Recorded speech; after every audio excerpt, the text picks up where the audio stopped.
Why is the shopping cart always in the top right of the screen? How do companies predict my purchases? And why do prices end in 9? Why do fast food companies use red and yellow in their logos? Why do restaurants always have one expensive menu item? Researchers, marketers, and very curious people seek the answers for how we make decisions and how we choose products. Clicksuasion finds the secrets that companies use and shares them with you. Why do I feel better when I bought the last remaining airline ticket? How do I make choices based on colors and fonts? Okay, we're good now. It's actually recording? Yes, it is. It's blinking at me. Okay. Welcome back to the Clicksuasion podcast. This is Katana Lemelin from Clicksuasion Labs in Pinehurst, North Carolina. Today we have a round table discussing the commercials released during the big game, focusing on ads with messaging that fits into 4 topics. Ads with a focus on humor, social impact, COVID consciousness, and behavioral marketing. Joining me at the lab today, respectful COVID distance away, is Cyndi Fifield and Michael Barbera. So let's go ahead and jump in with the first category, humor. And we have the Paramount ad. So what do you guys think of that? What was the target audience of this Paramount ad? I think since Paramount has acquired the CPS streaming app or has partnered with and renamed that the target audience overlaps with those who watch CBS, but also I think there was a theme of Gen Xers. Now, as you probably know, I don't like to categorize consumers by generation because there's so many segments of consumers within one generation.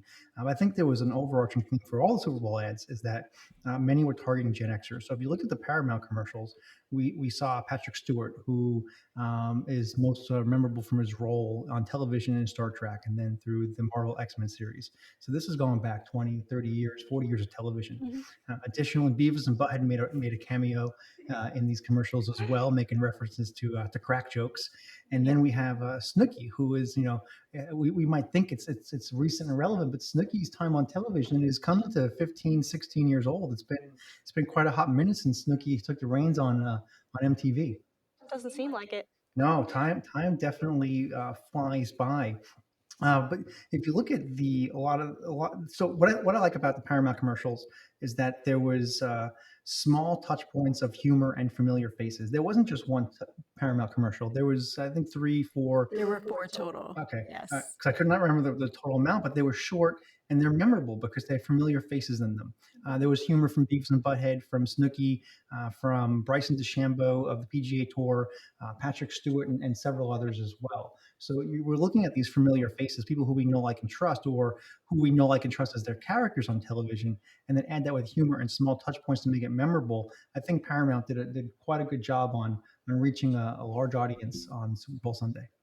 I would also add that they did a good job of adding in the millennials into that with the SpongeBob episode there at the end. We've got Patrick Stewart dancing. Yes, So that was definitely a millennial moment. Yes, I quite enjoyed that. Okay, let's move on to the Cheetos ad. It wasn't me. Who do you think the target audience for this was? Besides all of us. Well, let's not say all of us. I don't think Cheetos targets me. I'm not really too much of a Cheetos fan, but I do appreciate how much effort they put into their Super Bowl planning for their ads each year. So I think Cheetos falls into the Doritos category of they're kind of expected to have a significant ad in the Super Bowl each year. I think that the driving force behind Cheetos isn't so much the brand of Cheetos, but it's more of what you expect of the humor, and then you add that with a relatable couple of Ashton Kutcher and Mila Kunis. Did I say that right? Mila Kunis? Yeah, I think so. Yes. I think so. So I'd say anyone that's seen the 70s show got a good kick out of that. Yeah. So it was a good broad target audience. I agree. Okay. And I think it was for the release of a new Cheetos product at the end of it, or maybe not. I thought there was a new Cheetos coming out. Anyways, next humor-related ad, TurboTax with their sliding desks. Well, Katana, I think you brought up a pretty good point. that we don't have to know what the ad is for. So we don't have to know it's for a new Cheetos product. We don't have to know it's for Cheetos extra spicy. I'm just making this up. The Yep. fact is that we know we associate or bundling humor with a brand that we're aware of, that we know. So Cheetos, that we know Cheetos is humor, and that touch point is significant. So even if we don't know what the exact product is, the Cheetos brand impression still has some significant weight. And how many times has somebody in their household gone for the bag of Cheetos and it's gone and everybody is like, "It wasn't me." I know with Yes. 4 children, that happens a lot. Mhm. Yep. And then you have the desks from TurboTax. So TurboTax is an obvious ad supplier for Super Bowl because it's tax season. It's their peak season. It's the season where they're going to make the majority of their revenue for the year, and they want to make an impact. I thought that I'm not sure that I wouldn't put them on the top five of humor, at least for myself. I didn't think the ads were so funny, but I thought there was more of a good messaging saying that the desk follows you where you go. Is that we're there. You don't have to come to a CPA. It doesn't have to be taxing, no pun intended, or confusing. That we have the answers for you directly from your laptop, and then you carry your laptop or your phone with you. We're there with you as well. I think the humor came in the fact that they were pointing out unusual tax tips. So that was the funniest part. I mean, who doesn't want to move to New Mexico now when they turn 100? Yes, be making money then. Exactly. Well, I think at maybe 100 years old, I would just say like, you know what? I'm just going to stop paying state tax anyway. Come at me. What are you going to do? Oh, all right. Let's see. What about the T-Mobile ad? Had Blake Shelton? Yes, and Gwen Stefani, and their story of how they got together. I thought T-Mobile did a really good job of putting a storyline together and capitalizing on the video calls of 2020 without overtly saying, "Hey, 2020, we spent our time on video calls on Zoom, WebEx, Code Training, or similar platforms." They did it in a subtle way, and I think what I think most people forget that T-Mobile had a second commercial which aired during the pregame show. The original, the first, not the original, the first T-Mobile commercial was with Tom Brady and Gronkowski, and it was the same concept where each of them were talking on video chat, and there was a lag in the signal. And it turns out that they were originally talking about just retiring, and then it turns out that with the lag, they would just come back and play football together. And so the same concept, the same storyline was put to Gwen Stefani and Blake Shelton in an accidental manner of how the lag gets in the way of our lives. I thought it was quite humorous again with people who we know, like, and trust. Um, and now Tom Brady and Gronkowski had prime time last night. They were on TV all night, but they're also not prime time faces. But Gwen Stefani and Blake Shelton are. They're co-hosts on a nationally syndicated television show. They're also a couple. They're constantly mentioned in pop culture. So I think that giving them the prime spot for that commercial had more of an impact than if you were to swap roles and give Brady and Gronkowski that prime spot. No, I totally agree. I mean, I love the way T-Mobile called it their Rockstar 5G and family drama, family drama 5G. So I thought that was pretty funny because what else do you get when you have broken up signals but family drama? Yep, it's very relevant. Miscommunication. Mm. All right, our final ad on our list for humor is the Alexa commercial, with I guess the best vessel for Alexa. I totally agree. What with the new round form or Michael Jordan? Michael Jordan, of course. I think Michael B. Jordan played a great role in that commercial. I'm not sure there would be many other people who would fit that role quite well.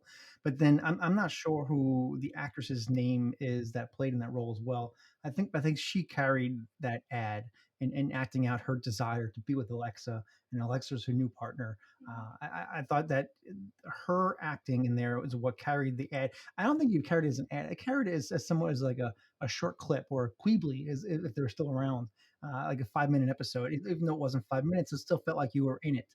I felt like I was embraced in a storyline of a commercial, and I was waiting to see what happened next. So I thought they did a good job of capturing the audience attention. On top of that, I thought they had probably just the prime placement within the game time to place that ad. I think if it was too early, it would have been overlooked. If it was too late, it would have been overlooked. I think they had just the right placement to have that storyline in the middle. And I completely agree. Nothing I read told us who the actress was, but she did an amazing job carrying that. I mean, to be able to stay so serious in such a humorous moment was just incredible. So I was very, very impressed. And yeah, the timing of the ad was good too. I hadn't thought about the fact that you got drawn into a storyline there, but you really did. Yeah, you're just kind of waiting for the next thing. Where was she gonna pitch her Alexa at next? So Maybe the theme for Super Bowl 56 and beyond is going to be Super Bowl shorts for the commercials. there you Ooh, go. that would be fun. I'd like to see that. Yeah. All right, well, let's move on to our next topic, social impact. Our first ad is actually NFL. It takes all of us. I got to say, I was quite underwhelmed by the amount of social impact ads that were during the Super Bowl. So it leads me to a couple thoughts. First, there were a few ads that did talk about COVID-19 and pulling the economy. And then I can only recall two that focused on BLM and the racial, injustice movement of 2020 and beyond. And those two ads go to the NFL. So so the two thought processes that I have is number one is did we miss the mark in not doing this, or is there data suggesting that it's too much and companies are now backing away from it? So I'm curious to know why there wasn't more, or why companies.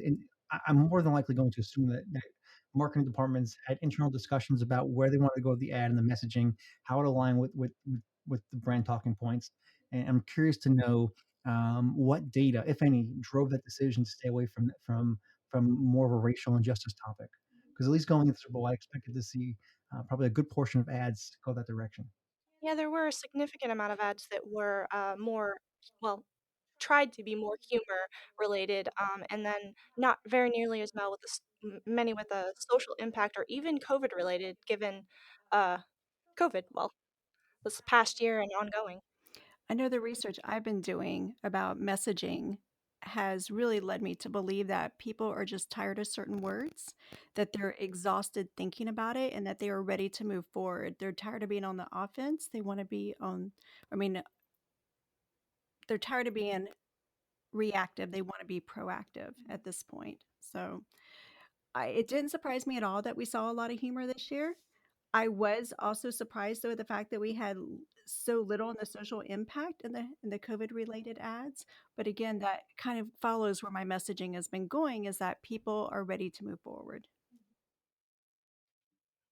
Okay, what about Chipotle's burritos change the world ad? I really thought Chipotle missed a mark here. Chipotle had some phenomenal message framing on previous campaigns about being fresh. They only use fresh ingredients.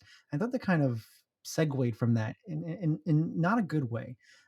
I think there's very few direct competitors of Chipotle who can compete on that messaging that everything is fresh and on the standard of Chipotle. Yeah, so Chipotle's had some PR crises in the recent past about salmonella or similar, bacteria.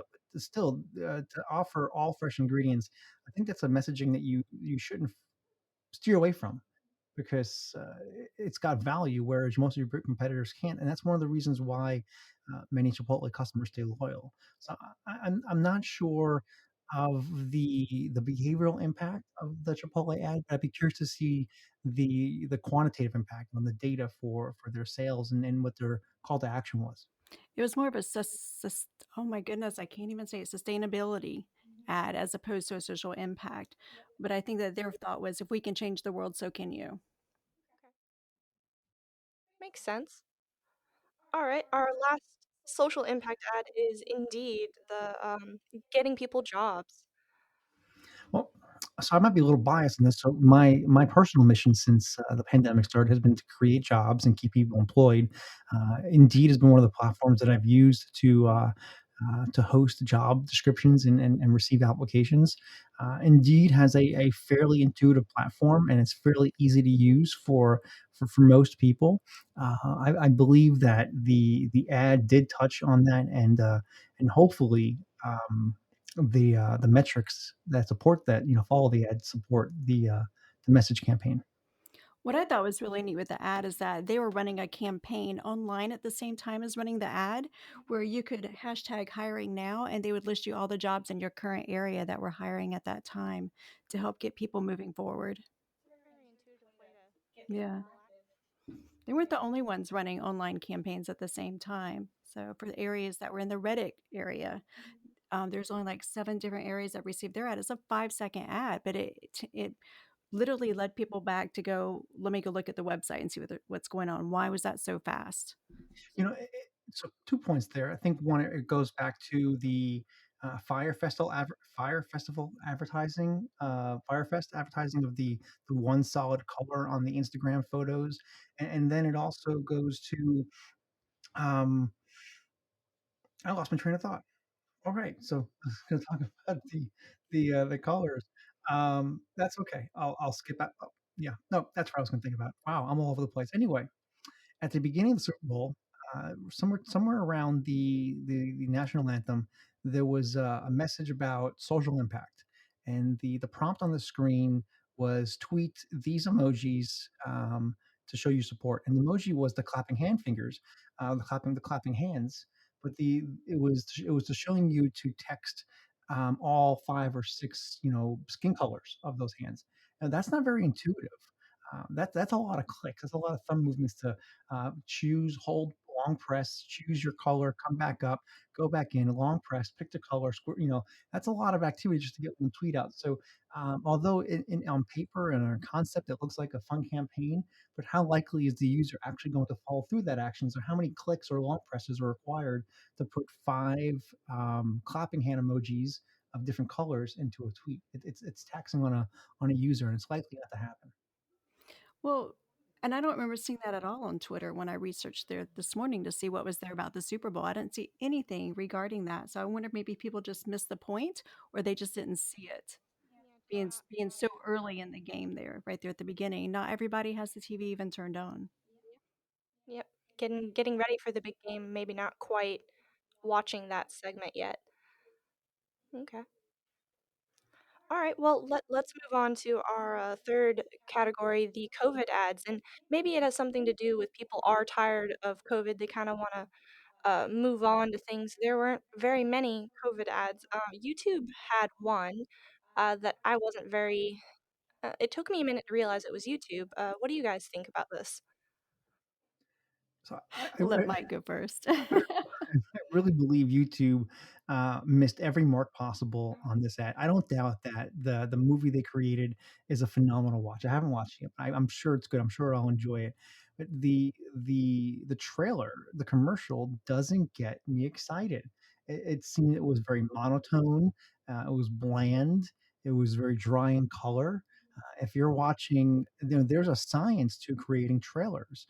You can take certain clips and you play them backwards, and you show only a clip for less than a second, go on to the next clip. So you're showing the user, so many parts of a movie without actually showing it. Where YouTube went the opposite direction. It looked like everything played in forward. It wasn't in reverse. There was the same bland colors. There was, the music wasn't very exciting, and it wasn't, say, very motivating to say, I want to log into YouTube and watch this. I think it was just boring. I can't imagine that. I can't imagine they had a thorough QA/QC process and before they spent that money on that ad to advertise that movie. Did either of you have trouble recognizing it was a YouTube ad? It took me a moment. I honestly thought it was Netflix the whole time until at the end when it said YouTube. I'm like, what? So it just seemed like some type of something that Netflix would have put together, especially during the pandemic. But I do remember seeing an advertisement for them looking to collect a day in a life, and it was all scheduled for one day. And so I think most of the people following it, they're going to really sit down and watch the whole thing. Are going to be people that one were either spotlighted in it, or maybe they don't know they were spotlighted in it yet. They want to watch it to find out, and once they find out, then their families and friends are going to watch it. So it goes to the streaming wars. The streaming wars between Netflix and Hulu, HBO Max, include Paramount now for Paramount Plus or whatever it's called for the new CBS streaming app. These streaming companies do very little advertising. Obviously, Paramount is CBS. The CBS streaming app is rebranding, so they're doing some advertising for the Super Bowl, and it's so understood. But the rest of the advertising is it's done by the consumer. It's done by social proof and word of mouth. Every Baby Yoda meme you see online is a marketing tool for The Mandalorian and Disney Plus. Every WandaVision Easter egg you see is another advertising ad for Disney Plus as well. So the streaming war doesn't require much marketing. It requires original content. Original content is one of the reasons why consumers or users choose to stay with a particular or specific streaming service. But then YouTube comes out with their and I remember they had I think I recall two bumper images in the ad. There was one about maybe a halfway or three quarters through, and one towards the end, obviously, and it said YouTube Originals. Well, why would I get so excited over this original when it looks so boring? When you have these other streaming companies coming out with content that is engaging, it's funny, it's action. It looks like money was poured into it. It's movie production quality, and YouTube has fallen back on their foundation of user generated content. I just feel that YouTube missed a mark in their message framing by saying YouTube originals and then also using user generated content. It didn't seem like something I'd be excited to get into. I haven't decided if I'll watch it or not. Well, that says a lot about it right there. All right, so on to the only other ad we have, the NFL COVID ad. What do you guys think about this one? Do you think it hit the mark or So going into the game or into the commercials, I should say, I expected a lot more social impact, a lot more COVID impacted messages. And I think the NFL did the best job of any company talking about all the social impact issues, including COVID and racial injustice. And I'm going to just segue a little bit. I think the NFL really takes the cake for the whole day for it. And I think it all starts with the national anthem, how Eric Church and who was the duet with? Correct me, help me out here. Oh gosh. I don't remember the name. I should. Okay, we owe a name for the whoever was singing with Eric Church. But I think the duet for the national anthem from two people from two different cultures, two different target audiences. I think I couldn't think of a better way to bring you know two audiences together. Jasmine Sullivan. Jasmine Sullivan. Sullivan. Yeah, it was very, very well done and a very good way to start the game. And the NFL gets criticized for a lot of their um, behaviors. But I think they deserve a good credit. I think the NFL, the even the ownership of the teams, all did good. I noticed last night as the game ended, the Tampa Bay Buccaneers were celebrating. The owner was the first person to speak, and he said when he was handed the trophy or handed congratulations, it's like, well, what do you want to say about this team? He's like, well, I want to thank the healthcare workers. Yep, he did. He The didn't thank the very team, he first went to the thing. healthcare workers first. And then after the owner to speak was the head coach. And the head coach said, it's not about me, it's about every player who played. I wasn't out there in battle. And I think that those two messages from the leadership of the team signify top tier leadership. These are people you want to go work for, work with, and work beside. Definitely. Definitely. I'll be honest, I know that there were two NFL commercials, but the one that really stuck out in my mind was the one where they talked about Vince Lombardi and him walking through. And I just thought that was a beautiful commercial. I have it pulled up right now where it's talking about, it was titled As One. And just him walking through everyday America and reciting a speech meant to inspire the masses. So I don't remember if that one fell under the social impact or the COVID, A but little of both, maybe. yeah, but it was really, really good. I mean, I thought the visualization and the speech by Vince Lombardi was well done. Maybe the application could have been apply or conducted a little better, executed better. And the reason for that is they would cut and paste. They would go from the visual representation of Vince Lombardi on the screen giving the speech, and then they would cut away to a couple people in the audience, fans. And you could tell that they had no idea what was going on. They're just standing there talking, but it tried to make it look like that Vince Lombardi was talking to the audience. So I think the execution of it was poor, but in concept, I think it was novel. yeah, definitely in concept. Might have been a better way to show him engaging the audience because it was a very engaging um, speech. It was very, very emotional, maybe to watch him. but maybe not how they what's the word? How they ended up doing it. My words are running away from me. All right, let's kind of go on to our bonus section, the behavioral marketing side of things here. Uh, so these ads didn't necessarily fall under the first three categories, but we'll start with the Mountain Dew commercial. I don't think many people missed this one. It kind of gamified, and if anyone's actually managed to count all of the Mountain Dew bottles in there, you deserve that money because that is a crazy amount of Mountain Dew bottles. But what do we think about the Mountain Dew commercial? First of all, anyone that has taken time to count all those probably needs to be looking at Indeed. Too much time there, huh? I think there's a future partnership between Mountain Dew and Indeed. I think Mountain Dew is the obvious winner of the Super Bowl ads for Super Bowl 55. As Katana said, it was gamified. If you can accurately count and identify the correct number of Mountain Dew melon bottles and cans in the commercial, you win a prize. So where are you going to go to recount those? You're going to go to YouTube, and then replays trigger the algorithm that's popular video, so it gets trending, it gets popular. Not only does it trend on YouTube, it'll trend on Twitter, and so that triggers remarketing. So by nudging or convincing an audience to engage in a specific activity over and over again, not only are you triggering algorithms and social proof, but you're also um, making more brand impressions per person. Because the more times that we as consumers or humans engage with one specific item or product, we're more than likely to engage with in the future. So if you're convincing someone to engage with a commercial 3 or 4 times over the course of a 24-hour period, that's a significant win for brand impressions. I can't say that. Um, I would like to see the impact of this have, because at least at face value and the application of behavioral science, it looks like it's well done. It hits all the marks, and they had their influencer of John Cena in the ad as well. And Mountain Dew gives you sugar and energy. Maybe not the best energy, but it gives you energy. Gives you maybe some hyperness. And John Cena represents a high energy person. So I think there's significant overlap. If you put all this into a Venn diagram, it's going to fit quite nicely. I thought it was interesting though that there were only two commercials I remember that really worked towards gamification. It was Mountain Dew and Verizon, and they both did a great job. But Verizon didn't offer you a reward for doing that, whereas Mountain Dew really hit the mark on that. They're like, okay, come follow us now.